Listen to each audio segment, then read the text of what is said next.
欧洲领导人访华，俄外长对欧洲发出警告。其实俄罗斯没必要感到焦虑。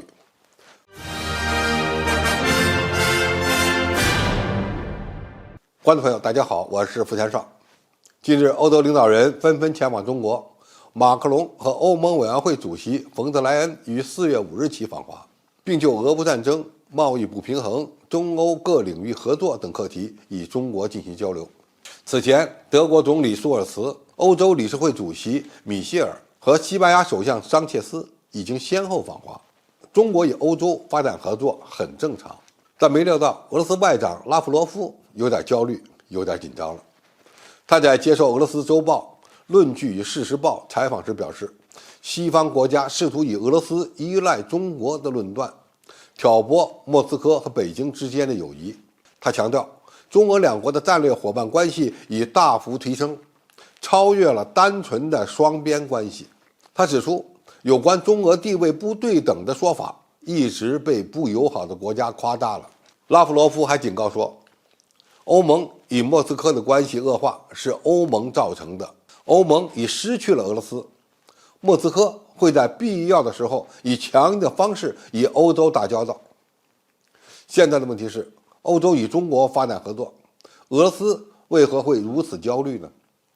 有这个必要吗？首先，俄罗斯外长的这个表态也有一定道理，那就是欧盟可能有离间中俄的动机，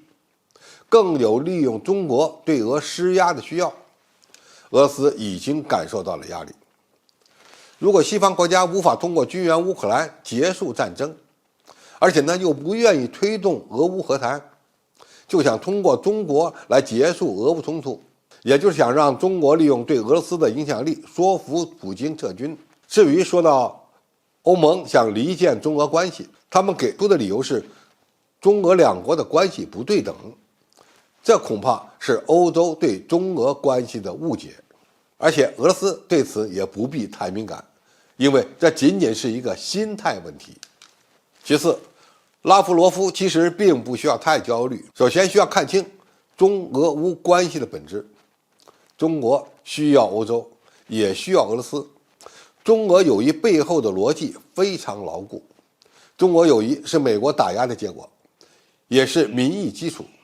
是俄罗斯未来发展向东看的一个结果。中俄的友谊可以说是美国打压所助推的，这其中当然也有民意基础，是俄罗斯未来发展向东看的一个结果，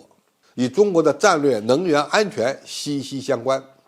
所以中国在争取与欧洲发展合作的同时，不会牺牲中俄友谊。最后，欧洲领导人的表态也证明，中国要想将中俄关系与中欧关系相隔离，也面临着一定的挑战。在中国看来，中俄关系无上限的战略互信是权利和自由，但是西方基于俄乌冲突，对此一定会抱有戒心，特别是害怕中国向俄罗斯提供武器，因为西方无法接受被俄军在战场上所击败的结果。中国可能要不断重申不会军援俄罗斯，也要不断反击美国的抹黑，甚至还要力推乌克兰危机的和平解决倡议。只有这样才能够进一步扩大与欧洲的共识。这个问题看上去非常难解决，但需要有耐性。毕竟站位不同，对问题的看法就会存在相当大的差异。其实俄罗斯不能只看到中欧关系的改善和发展所带来的冲击，也需要为自己找一条退路。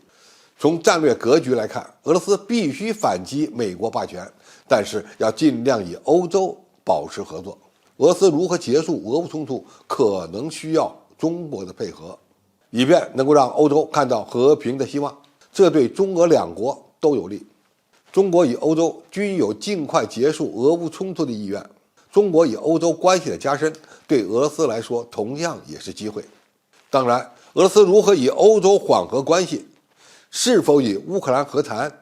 更关键的还要看自己的战略目标选择。俄罗斯方面只有看到机会，也愿意抓住机遇，才有可能从乌克兰战场上抽身。但愿这一天能够早点到来，因为战争一直打下去，对俄罗斯、乌克兰和欧洲都不利，而得益的呢，只有美国和英国这些国家。因此，这是需要世界各国都提高警惕的。好，今天评述就到这里，谢谢大家收看，我们下期再见。